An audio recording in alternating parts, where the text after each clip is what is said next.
Baiklah, sahabat Dikbud, kita kembali lagi ke perbincangan seru kita bersama para narasumber. Tapi sebelumnya saya ingin mengingatkan kembali kepada para peserta yang ingin bertanya, silakan tuliskan pertanyaan di kolom tanya jawab atau Q&A pada Zoom. Jangan lupa formatnya nama, asal instansi atau daerah, lalu pertanyaan ditujukan kepada siapa.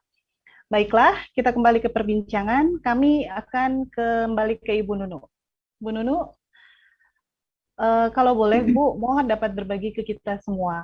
Apa saja sih Bu yang telah dilakukan Kemendikbudristek untuk meningkatkan presentasi kelulusan seleksi ASN PPPK pada tahap selanjutnya?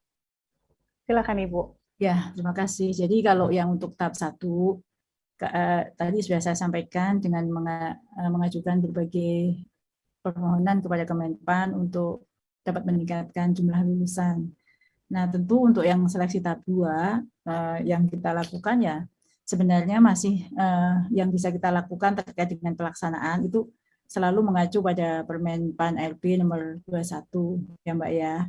Namun kami juga menghimbau untuk bagi yang sudah lulus, yang belum lulus, yang akan ikut ujian tahap 2 dan tahap 3 itu terus belajar, meningkatkan diri. Ada guru belajar berbagi di situ, seleksi ASN P3K, tentu yang sering masuk ke kami itu kan kok nggak sama, sebenarnya itu adalah konsepnya. Jadi pengembangannya itu kepada guru-guru silahkan mengembangkannya. Jadi tidak ada yang namanya bocoran soal. Kalau misalnya mau sama persis itu namanya kan bocor ya. Tetapi Ya, kita memberikan guidance-nya yang ada di dalam laman itu, pengembangan konsep-konsep besarnya, pengembangannya ada kepada Bapak Ibu guru sendiri. Jadi tetap mempersiapkan diri dengan belajar sebaik-baiknya. Kan sudah tahu ya pola soalnya seperti apa di ujian 1. Nah, kira-kira seperti itu juga yang akan teman-teman guru dapatkan di ujian kedua. Sedangkan afirmasi atau penyesuaian NAB itu sudah selesai di tahap 1 dan itu yang akan kita lakukan juga agar bisa menjaring lebih banyak lagi peserta yang lulus di tahap berikutnya. Seperti itu. baik. Terima kasih Bu Nunu. Kemudian bagaimana nih Bu cara Kemendikbudristek dalam mengakomodir adanya protes guru honorer yang keberatan karena tidak bisa lolos untuk mengisi formasi pada seleksi pertama kemarin Bu? Ya, terima kasih Mbak. Jadi semuanya itu sebenarnya kembali kepada aturan yang sudah ditetapkan. Jadi misalnya ya saya contohkan ada guru yang sudah lolos passing grade, kemudian dia tidak bisa diangkat. Nah, ternyata setelah kita cek, memang di situ ada misalnya 2 formasi, sementara gurunya ada 5 atau 6 yang memperebutkan formasi yang sama. Otomatis meskipun mereka semua lulus passing grade, tetapi karena yang formasi yang diperebutkan itu 2, pasti ada 3 yang tidak lulus. Itu contohnya. Jadi sebenarnya kembali saya sampaikan bahwa kita berusaha semaksimal mungkin menaati aturan yang ada. Dan kami yakin dan percaya bahwa aturan itu tidak bisa memuaskan semua pihak. Nah, pada saat kemarin ya, setelah setiap ujian itu ada mekanisme sanggah. Sanggah itu bagi yang tidak puas atau merasa dirugikan untuk dirinya sendiri ya, bukan menyanggah orang lain. Misalnya, loh seharusnya saya dapat afirmasi, kenapa nilai saya tidak dapat afirmasi? Seharusnya karena umur saya sekian, kenapa saya tidak dapat afirmasi? Itu menyanggah untuk diri sendiri, bukan menyanggah untuk orang lain. Misalnya, kok dia lulus, saya kok tidak, berarti menyanggah untuk orang lain. Jadi yang sudah untuk dia itu tidak bisa dalam sanggah. Jadi untuk menghindari ketidakpuasan itu bagi yang tidak puas di hasil ujian bisa mengajukan sanggah dan kami akan menjawab sanggah.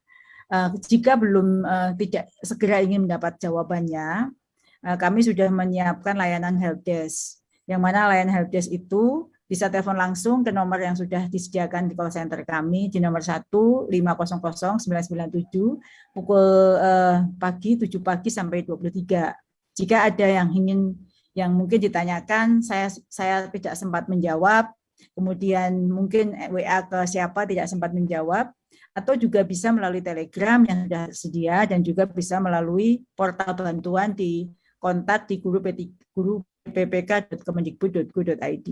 Jadi kami akan sebenarnya kami itu inginnya memang semua guru yang melewati masa yang grade itu terangkat. Namun kan kita kembali kepada aturan, dan saya yakin banyak pihak yang belum terpuaskan dengan kebijakan ini. Kami sudah berusaha berpihak kepada semua pihak, namun tentu tidak bisa memuaskan semua pihak. Oleh karena itu kami berusaha semaksimal mungkin untuk melayani Bapak Ibu guru yang belum puas dengan bertanya, mengajukan sanggah, dan kami akan menjawab dalam waktu 7 hari ke depan. Baik, terima kasih Bu Nunu. Nampaknya memang sudah banyak sekali ya langkah yang diambil Kemendikbudristek untuk tes seleksi guru honorer ini ya Bu ya. Ya. Terima kasih Bu. Berikutnya kita akan beralih ke 3 narasumber guru kita, Pak Amri, Bu Siti, dan Pak Ade. Bagaimana cara Bapak dan Ibu bisa melampaui passing grade dalam seleksi kemarin? Apa saja yang dilakukan? Mungkin Bapak dan Ibu bisa berbagi tips kepada guru-guru lainnya yang sedang menyaksikan saat ini. Pertama mungkin dari Bapak Amri, silakan Bapak. Baik Bu, untuk saya pribadi Bu, saya selalu memelihara sikap optimis dan percaya diri Bu. Dan juga selalu terus menjaga kesehatan fisik dan mental. Istirahat cukup, tidur cukup, secara mental optimis, berdoa kepada Allah. Lalu saya terus melatih Bu, kecepatan membaca Bu, akselerasi membaca saya latih, sehingga saya percaya kecepatan membaca ini berkaitan dengan time management. Kalau time management kita bagus, kita terhindar dari stres ketika menjawab soal. Jadi kita tidak akan takut kehabisan waktu. Kemudian saya juga mencari berbagai referensi, terutama yang menyediakan soal-soal berbentuk HOTS, Bu. Karena saya percaya memang sekarang ini soal akan berbentuk HOTS semua. Jadi saya melatih soal-soal yang seperti itu. Contohnya soal-soal ketika saya mengikuti PPG, Bu. Ketika mengikuti ujian pengetahuan, itu soal-soal HOT. Jadi saya banyak membaca soal-soal yang seperti itu. Begitu, Bu. Baik, terima kasih Pak Amri. Kuncinya kalau boleh saya ambil memang adalah optimis, percaya diri, dan sering melatih diri ya Pak ya, dengan mengerjakan soal-soal. Terima kasih Pak Amri. Berikutnya mungkin Ibu Siti bisa berbagi praktik baiknya Ibu kepada teman-teman yang sedang menyaksikan. Silakan Ibu. Ya, terima kasih Mbak. Sebelumnya saya bertekad dalam diri sendiri bahwa ini adalah kesempatan yang begitu bagus dari pemerintah yang sudah diberikan. Akhirnya saya mengambil peluang itu untuk belajar sungguh-sungguh. Saya lakukan dengan membaca buku, baik buku IPS kelas 7, kelas 8, kelas 9. Itu itu yang saya baca semua supaya saya mendapat untuk menjawab nanti ilmu pengetahuan yang lebih luas. Kemudian untuk soal-soal yang bentuknya seperti pedagogik itu saya lebih banyak belajar dari internet, dari YouTube, dari Google, karena di situ ada penjelasan, ada pembahasan tentang soal-soal tersebut, mana yang betul, kemudian skornya sudah terlihat gitu, jadi kita tahu kemampuan kita setelah membaca dan melatih menjawab seperti tryout gitu. Kemudian juga dari info GTK Kemendikbud tentunya saya baca, cuman di sana kita harus lebih banyak ini karena kita pakai HP ya, jadi agak kecil gitu. Jadi saya juga harus mendownload, memfotokopi soal-soal supaya saya bisa membaca dengan jelas seperti itu. Kemudian ini juga sewaktu mau ikut ujian, saya lebih rutin lagi membaca. Malam saya rutin baca, terbangun, tidur sambil berdoa, bermunajat supaya bisa lulus. Kemudian saya takut sekali nanti seandainya saya tidak lulus, saya bagaimana akan mengalami kegagalan, saya tidak mau menyesal. Nah, seperti itu yang saya lakukan. Alhamdulillah, saya senang sekali bisa lulus pada seleksi calon ASN Guru P3K pada tahun ini. Terima kasih. Baik, terima kasih Bu Siti. Kuncinya adalah tidak menyia-nyiakan kesempatan ya Bu ya, sehingga membuat Ibu Siti rajin untuk belajar dan melatih diri dan juga tentunya berdoa kepada Tuhan. Betul, Mbak. Terima kasih Bu Siti. Selanjutnya mungkin dari Pak Ade bisa berbagi cerita juga kepada teman-teman yang sedang menyaksikan. Silakan Bapak. Terima kasih. Untuk saya dalam mempersiapkan diri menghadapi seleksi ASN P3K, yang pertama memang seperti Pak Amri tadi katakan, kita optimis bahwa ini adalah kesempatan kita untuk mengikuti seleksi ASN P3K yang mungkin kita tidak bisa untuk ikuti CPNS karena usia kita yang sudah lebih dari 35. Yang kedua, saya melakukan banyak belajar ya, karena guru itu harus belajar mengembangkan diri. Terus saya juga berkolaborasi dengan rekan-rekan, belajar bersama, membahas soal-soal. Kita juga ikut bagian di guru belajar yang disiapkan oleh Kemendikbud. Terus juga literasi yang saya lakukan juga di perpustakaan dengan membaca buku-buku yang berkaitan dengan mata pelajaran yang diampukan, karena kan ini sesuai dengan mata pelajaran yang diampukan. Termasuk juga tentang mempelajari kompetensi pedagogi, kompetensi sosial kita juga, semua kita pelajari di situ, termasuk juga studi kasus, banyak studi kasus. Yang paling menarik yaitu kita bagaimana kita membaca soal dan kita melihat inti dari soal itu. Dari situ kita melihat kata kunci dari setiap soal-soal. Itu yang kami lakukan berkolaborasi dengan teman-teman mengerjakan soal-soal tryout. Seperti Ibu. Terima kasih. Terima kasih Pak Ade. Ternyata dengan berkolaborasi dengan teman-teman juga membuat Pak Ade menjadi bertambah wawasannya ya Pak ya. Terima kasih. Selanjutnya kita akan masuk ke sesi tanya jawab dengan para peserta. Di sini sudah banyak sekali pertanyaan yang masuk ke kami, namun ada 3 pertanyaan terpilih dari peserta webinar. Baik, kalau gitu langsung kami bacakan pertanyaannya. Pertama dari Rion Frianda untuk Ibu Nunu. Mohon informasi apakah di tahap 2 nanti masih memprioritaskan guru induk atau kembali melihat skor perolehan nilai yang tertinggi, karena memang banyak sekali informasi yang beredar. Mohon informasinya Ibu Nunu. Silakan Bu Nunu, mungkin bisa ditanggapi dulu pertanyaan pertama. Ya, baik Bu Rion, terima kasih untuk pertanyaannya. Ini pertanyaan banyak sekali mampir di akun Instagram pribadi saya. Jadi afirmasi untuk sekolah induk itu hanya kita berikan di ujian tahap 1. Ya, ujian tahap 1 itu khususon ya, kita khususkan untuk guru-guru di sekolah negeri. Sedangkan di ujian tahap 2 nanti, untuk ujian tahap 2 itu sudah terbuka berkompetisi seluruhnya, baik dari guru swasta, guru non induk, dan juga untuk lulusan PPG, individu yang mempunyai sertifikat guru dan belum mengajar. Kemudian, namun ada perbedaan dengan seleksi ketiga. Seleksi kedua ini boleh memilih sekolah lain bukan di sekolahnya sendiri, tetapi masih dalam satu daerah kewenangan. Jadi formasinya sudah berkompetisi dengan seluruhnya. Jadi kita melihat nilai tertinggi sebagaimana yang ada di dalam Permen Pan. Seperti itu Mbak, untuk jawaban untuk yang pertama.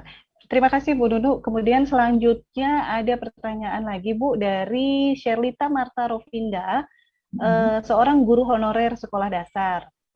Apakah di tahap 2 guru sekolah induk masih mengunci formasi seperti halnya tahap 1? Mohon penjelasannya karena saat ini sedang simpang siur berita tentang hal itu di media sosial. Terima kasih. Ya, ini jawabannya sama dengan yang pertama tadi. Pertanyaan pertama tadi sudah tidak ya. Jadi untuk semua formasi sudah terbuka untuk dipilih oleh seluruh peserta di daerah kewenangan yang sama. Jadi kewenangan yang sama itu begini. Calon guru di Kabupaten Ciamis itu boleh memilih kalau mereka kabupaten ya, guru SD SMP boleh memilih lintas sekolah di Kabupaten Ciamis. Bukan di sekolah induknya saja, boleh milih mana yang menurut yang bersangkutan paling diinginkan. Kemudian untuk yang SMA SMK Provinsi Jawa Barat boleh memilih sekolah SMA SMK antar kabupaten dalam satu kewenangan provinsi. Itu jawabannya ya, sudah tidak dikunci lagi. Bisa lintas daerah ya Bu Nunu ya. Lintas Ya. daerah, lintas sekolah, Satu lintas satuan pendidikan, satu satu daerah kewenangan. Ya. Baik, selanjutnya dari Yuswandi dari Aceh ini Ibu, apakah Kemendikbud juga akan merencanakan tes PPPK bagi tenaga kependidikan, mengingat sudah banyak tenaga pendidikan yang bertugas bertahun-tahun tetapi belum mendapati kejelasan jenjang karirnya dengan bayaran yang jauh di bawah rata-rata. Mohon penjelasannya Ibu. Ya, terima kasih Mbak. Jadi untuk tenaga pendiknya itu memang dari Kemenpan RB-nya belum ada formasi untuk tahun 2021. Tahun 2022 pun sama, jadi dari Kemenpan RB itu belum ada formasi untuk tenaga kependidikan, namun Kemendikbud tetap mengusulkan sesuai dengan kebutuhan. Apakah nanti usulan itu diterima atau tidak, kami sudah mengusulkan ya, semoga harapan teman-teman tendik yang sekarang ingin mendapatkan kepastian status dan juga kesejahteraan sebagaimana teman-teman guru dapat terrealisir. Namun sekali lagi saya sampaikan ya, Ibu semua, bahwa kewenangan untuk menetapkan formasi itu adalah di Kemenpan RB. Sedangkan kami, Kemendikbudristek itu mengusulkan formasi dan kami sudah mengusulkan. Baik, terima kasih Ibu Nunu. Semoga usulannya bisa segera terrealisasi ya Bu ya. Ya. Baiklah, terima kasih sahabat Dikbud. Menarik dan seru sekali diskusi kita sore ini. Tidak terasa kita sudah memasuki sesi terakhir, yaitu untuk mendengarkan pesan penutup dari para narasumber. Pertama kepada Bapak Amri, mungkin bisa menyampaikan apa pesan yang ingin disampaikan kepada para guru yang masih belum berhasil mengikuti seleksi tahap pertama. Silakan Pak Amri. Baik Bu, saya ingin menyampaikan pesan kepada rekan-rekan guru yang belum lulus atau sudah lulus tapi belum memiliki formasi, untuk terus semangat, terus belajar, optimis dan rasa percaya diri bahwa insya Allah kalau kita berusaha dan berdoa, Allah akan memberikan apa yang kita minta. Begitu Bu. Amin. Terima kasih Pak Amri.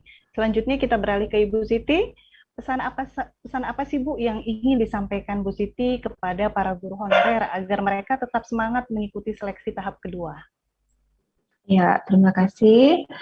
Pesan saya kepada teman-teman yang ikut seleksi tahap kedua dan tahap ketiga, supaya lebih intensif lagi belajar, lebih kreatif lagi dengan membaca, dengan melihat di link-link yang sudah disediakan untuk tryout dan sebagainya.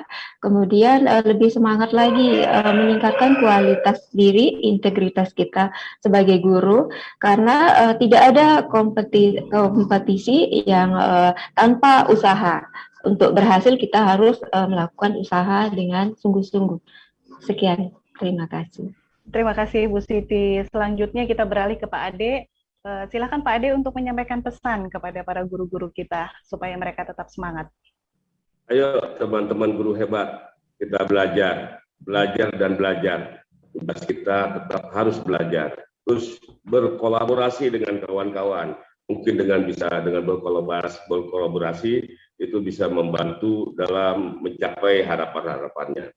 Ayo terus semangat, ayo terus mengembangkan diri kita, ayolah jadi guru, belajar dan berbagi. Terima kasih. Terima kasih Pak Ade, luar biasa. Sekarang pesan terakhir dari Ibu Nunu. Bu Nunu, mungkin pesan apa nih Bu untuk memberikan semangat kepada para guru-guru kita dan bersama-sama menyukseskan seleksi ASN PPPK di tahap selanjutnya. Monggo Ibu. Terima kasih Mbak. Bapak Ibu guru yang saya cintai, saya banggakan, saya muliakan di seluruh tanah air. Bagi yang belum lulus jangan kecil hati. Kalau kemarin 173.000 itu baru 35% dari formasi yang tersedia. Masih ada sisanya. Dan Kemendikbudristek akan terus berusaha agar 106.000 yang ada itu terisi semua di seleksi saat ini. Dan tentu agar bisa lulus seleksi, jangan berharap banyak atau jangan berharap dari hal yang tidak mungkin seperti mengikuti bimbel yang berbayar, itu tidak ada. Yang bisa menolong Bapak Ibu itu adalah diri Bapak Ibu sendiri dengan mempersiapkan semaksimal mungkin dan berdoa bahwa masih ada kira-kira 300-an ribu lebih formasi, ya 320-an ribuan formasi yang tersedia di ujian 2 dan ujian 3. Ya jangan kalau sekarang saya baca itu banyak mengeluh, lupakan dulu ya, bersiap-siap. Tidak lama lagi ujian seleksi kedua akan datang. Tanggalnya di tanggal 8 sampai 11 November. Tinggal sedikit waktu untuk persiapannya. Jadi waktu yang tersisa ini gunakan semaksimal mungkin untuk belajar dan mempersiapkan diri sebaik mungkin. Saya yakin Bapak Ibu berhasil untuk ujian ini. Dari asal pelamar dengan formasi itu besar sekali kemungkinan Bapak Ibu untuk bisa masuk ujian ini. Dan kecil hati ya, yakin Bapak Ibu semua pasti bisa. Baik, terima kasih Bu Nunu, Pak Ade, Pak Amri, dan Bu Siti. Kalau boleh saya menyimpulkan sedikit, kuncinya adalah jangan berkecil hati bagi para guru yang belum lulus seleksi ASN PPPK dan tetap semangat belajar, kreatif membaca, dan berkolaborasi dengan teman untuk dapat lolos di ujian seleksi tahap berikutnya. Terima kasih Bapak Ibu narasumber, ini sangat luar biasa menginspirasi. Terima kasih Mbak. Ya, sahabat Dikbud, demikian webinar silaturahmi Merdeka Belajar episode ke-11 sore ini. Sekali lagi terima kasih kepada Ibu Nunu, kepada Bapak Amri, kepada Ibu Siti, dan Bapak Ade. Terima kasih atas waktu luangnya. Baik, izinkan saya menutup webinar sore ini. Terima kasih juga untuk semua peserta webinar, baik yang mengikuti melalui Zoom meeting maupun YouTube Kemendikbud RI. Terima kasih atas partisipasi semua pihak. Sekali lagi, kami mengingatkan bahwa sertifikat hanya diberikan kepada peserta yang telah mengisi tautan presensi dan mengikuti rangkaian acara webinar melalui Zoom meeting. Sertifikat elektronik akan dikirimkan melalui pos elektronik atau email yang dicantumkan di daftar hadir. Jadi, pastikan datanya diisi dengan benar ya, sahabat Dikbud. Sebagaimana yang kami sampaikan di awal acara, bagi pertanyaan terbaik yang telah dibacakan di sesi tanya-jawab tadi akan mendapatkan hadiah menarik. Nanti pihak panitia akan menghubungi para peserta yang beruntung tersebut. Kami informasikan juga bahwa webinar silaturahmi Merdeka Belajar akan diselenggarakan secara berkala setiap minggunya. Nantikan webinar episode berikutnya minggu depan, tentu saja dengan topik berbeda yang tidak kalah menarik. Saya pribadi sebagai moderator mohon maaf apabila ada hal, sikap, atau ucapan yang kurang berkenan dalam penyelenggaraan webinar episode ke-11. Semoga apa yang kita diskusikan sore ini dapat bermanfaat. Sampai jumpa lagi minggu depan, tetap semangat dan jaga kesehatan. Salam Merdeka Belajar. Wassalamualaikum warahmatullahi wabarakatuh. Terima kasih. Waalaikumsalam warahmatullahi wabarakatuh.